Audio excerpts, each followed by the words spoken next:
Yo, what up, fam? Welcome back to another great police audit video. Today's video we got it coming from Audit the Auditor. No, my bad. Audit the Audit channel. Go check them out. Got great videos. We're gonna get into this. Hey man, if you guys like these videos, subscribe, hit the like, spread these videos, learn your rights. This is about learning something. So let's get into this. Let's check it out. Thanks again to Surfshark for sponsoring this episode. Marion Humphrey Jr. is a 32-year-old third-year law student who is attending the University of Arkansas School of Law in Fayetteville. Mr. Humphrey's father, Marion Humphrey Sr., is a retired Pulaski County Circuit Court judge and a well-respected pastor in the Little Rock area. On August 20th, 2020, Mr. Humphrey Jr. was driving from Fayetteville to Little Rock in a rented U-Haul truck to continue his schooling virtually at home. While driving west on I-40, Mr. Humphrey was spotted by Arkansas State Police Trooper Stephen Payton, who drove over 100 miles per hour to catch up with Mr. Humphrey. As Trooper Payton approached the U-Haul, Mr. Humphrey awkwardly missed his exit, prompting the trooper to make a stop. Mr. Humphrey pulled over immediately, and Trooper Payton got out of his patrol vehicle and approached the passenger side of the truck. But Mr. Humphrey was unable to unlock the door. Trooper Payton then went to the driver's side of the truck and asked Mr. Humphrey to step out of the vehicle. At some point, Mr. Humphrey called his father, and he was still on the phone when he exited the U-Haul. What's the nervous for? I'm not hurt. He's making me go to his vehicle. Calm down, you're on camera. I don't know. You almost wrecked your truck, so I'm checking. Here, step over here. You put your hand down. What? Where you headed to? I guess I'm going to Little Rock. And, what's that? I wanted to stop a night here. Okay. But I'm going to Little Rock. So you're not going to stay here now? Or? I do want to stay here. I missed the turn, and now I need to figure out how to get back here to 81. I can see instructions. Where are you coming from today? From Fayetteville. Oh, okay. What do you got? What are you going to Little Rock for? You live in Little Rock? That's where I live. Oh, okay. What's going on in Fayetteville? That's where I go to school. Oh, okay. You going to school there this fall? Yes. But all of my classes are remote, so I'm moving back home. And my parents didn't want me to stay tonight because of COVID-19. I'm going to be in the house. Staying in another place. See, if that was me, I'm not talking so much. You know what I'm saying? You can't be that nice to these cops, man. That cop's setting them up for something. Don't talk to the police. That's what they tell you. Don't talk to the police. If it's me, hey, you got to write me up for a ticket. You got me for a citation. What I do wrong, write my ticket, leave me alone. Stop asking me all these questions, man. It's for 2 weeks, but I can't move into that. Okay. I'm staying into another apartment with my parents. Why don't you just go all the way to Little Rock today? Because I can't move in tonight. What's in here? You like your furniture and stuff? Everything. Okay. Alright, hang tight right there for just a second, okay? You still nervous? You still look nervous? Still nervous. Is there anything illegal in there or anything? Not at all. You got no guns or drugs? Anything in there. Okay.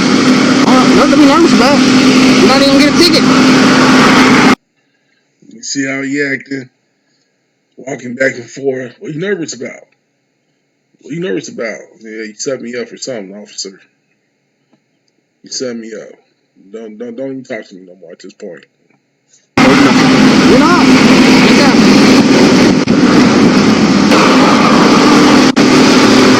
Who rented the truck? You say what? Who rented the truck? I did. You did? Okay. When did you rent the truck? Yesterday. Then you gotta take it, turn it back into Fayetteville? I don't. Pick it up in Fayetteville? I'm sorry, sir. Is it? I'm trying to figure out that. Do you have probable cause to stop me? Yeah, you got wrecked your truck back there. That's why I stopped you. Okay. That's a lane back there.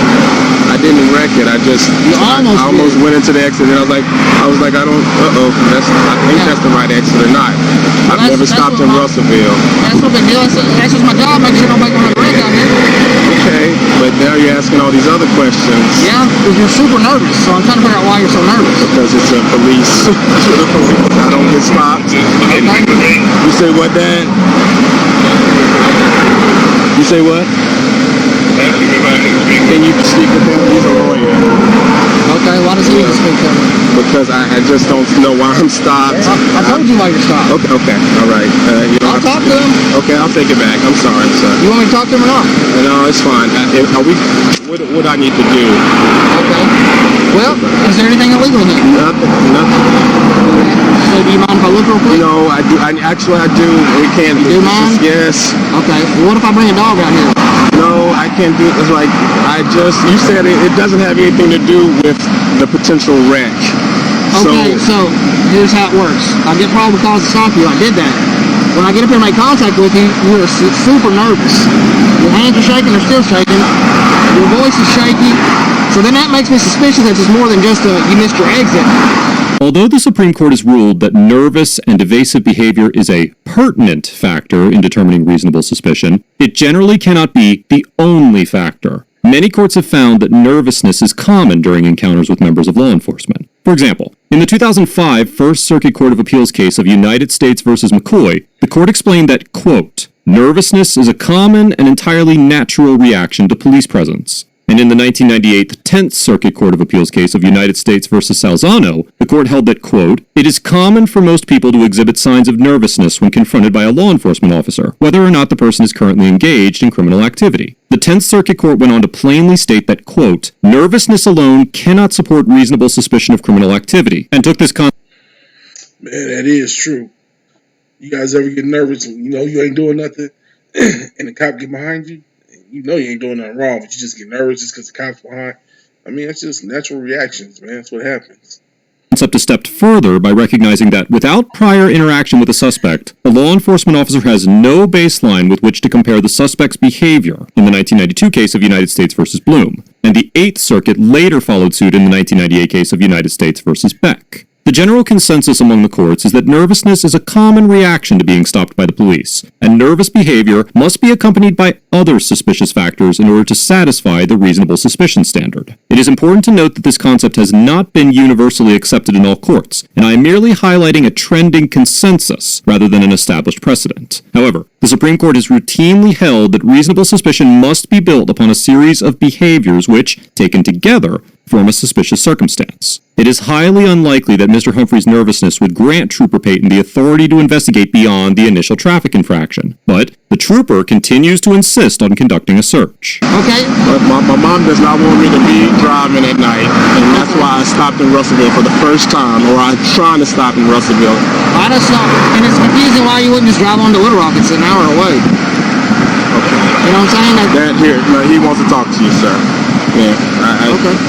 So if I bring a dog, is it going to alert on anything? No, it's not going to alert on anything. I promise you. I just honestly just don't want to get shot. Yeah, that's all. And I'm sorry about that.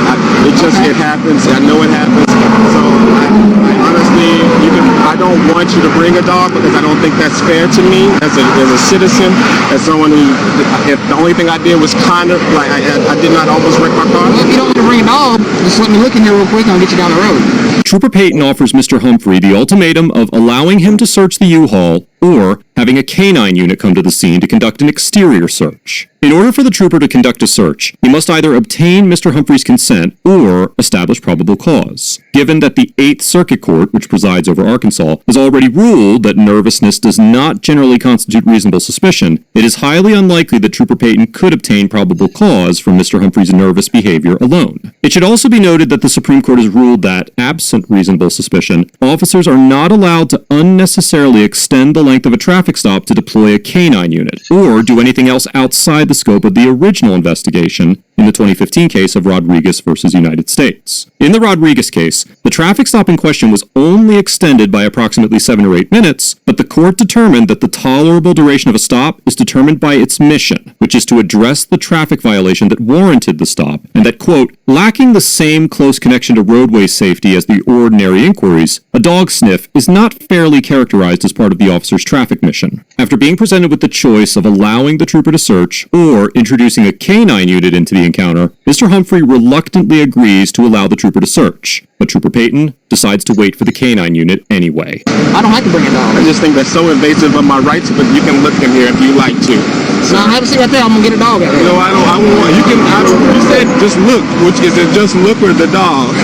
I'm just gonna get. Daddy, can I talk to my dad now? I'm sorry, I'm you wanna really talk to him dangerous. twice now. But can you talk to him in front of me? Because I'm just really nervous now, because How old are you? I know I've done it. How old are you, I'm 16? 32 years old. You're a grown man. Yes, but Have you ever had any bad dealings with the police? I haven't, honestly. Okay, so then I don't know. We're in But Arkansas. you have my phone now. You said you were going to You talk gave to it him, to me. but you're not talking to him. Like, I'm trying to talk to you. You're the violator. You said I don't even have anything worth a ticket, so you don't have probable cause to give me a ticket, but you have probable cause I to do stop have me. problem cause to give you a ticket. I can write you a ticket if you want one.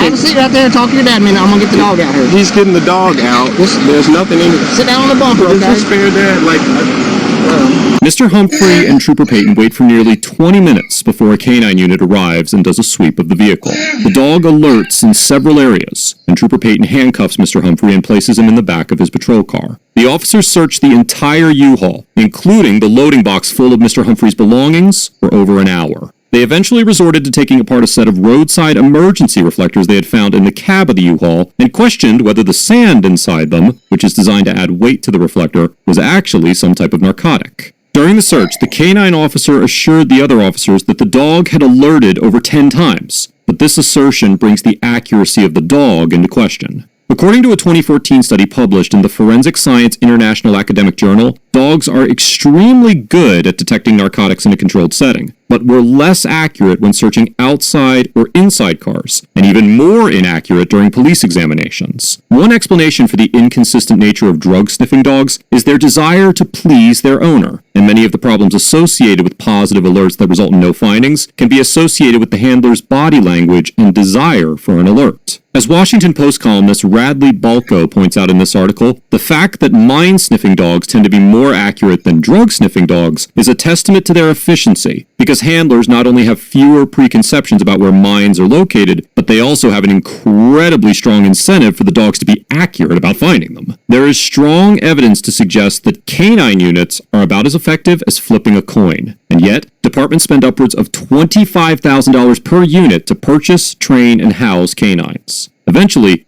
the officers ended their search without finding anything, but Trooper Payton maintained the notion that an illegal substance was either currently in the U-Haul or had been at some point in time. I was trying to tell you the dog wasn't alerting to your stuff. He's alerting to the vehicle, which is a rental, so it could possibly be that somebody had something in there before you picked it up. Okay, well, next time just don't get pulled over. Just take the exit or don't take it. Don't drive crazy. All right, your stuff's in the front of the car. You're good to go. Mr. Humphrey was released and issued a warning for careless driving. A day after the encounter, local blogger Russ Rakop managed to acquire an official statement from the Arkansas State Police along with the body cam footage of the interaction. The ASP insisted that unless there are facts about the traffic stop that the department is not aware of, then they consider the case closed. Mr. Humphrey's attorney, Connor Eldridge, issued a scathing letter accusing the department of racism and stating that he intends to do everything in his power to ensure that justice is served. Mr. Eldridge also filed an official public records request for all media and materials relating to Mr. Humphrey's stop, as well as several statistical reports regarding the state police's conduct for the last 5 years. The department responded by stating that it had received Mr. Eldridge's records request and would provide the information he requested. It is unclear where Mr. Humphrey has filed any official claims, and given that this interaction happened so recently, it will likely be some time before there are any new updates. Be sure to check out Russ Rakop's blog for updates on this story. You can find a link to that in the description below.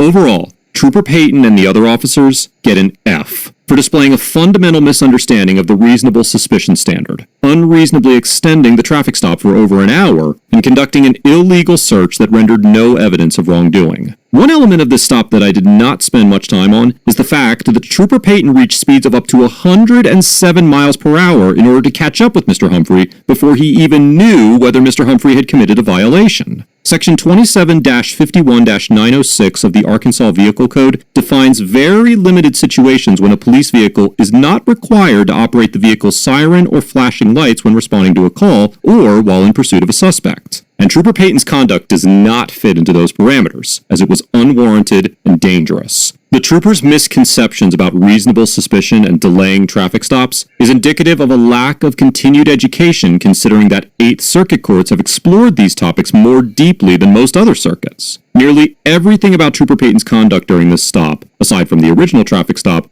was wrong, and he would certainly benefit from taking a look at the modern standards established within his jurisdiction. Mr. Humphrey gets a B+, because although he maintained a relatively calm demeanor and remained compliant throughout the interaction, he also neglected to invoke his right to remain silent, and ultimately consented to Trooper Payton searching the truck. Mr. Humphrey allowed his emotions to get the better of him, and much of his conduct was dictated by the fear of what the officers might do. That fear was partially realized when the officers escalated a lane violation into a full-scale search of his vehicle, and it is difficult to fault him for having an emotional reaction to Trooper Payton's conduct. However, Mr. Humphrey's distraught attitude ultimately led to him granting Trooper Payton consent to search out of fear of the K-9 unit. Mr. Humphrey also made no effort to record this interaction, despite having access to a phone. And although his father is a lawyer, having a recording of the stop would likely prove more beneficial in the long run. This interaction demonstrates the importance of maintaining composure during a police interaction, and not allowing fear to compromise your innocence.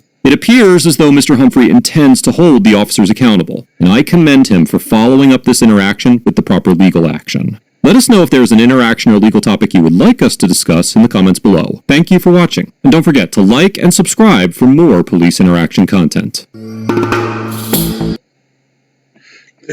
so there it is, man. So much I think about that video, man. I think the cop was definitely in the wrong. The young man, he needs to stand up a little bit more for himself. But that's it for today. Hey, man, y'all like these videos, man?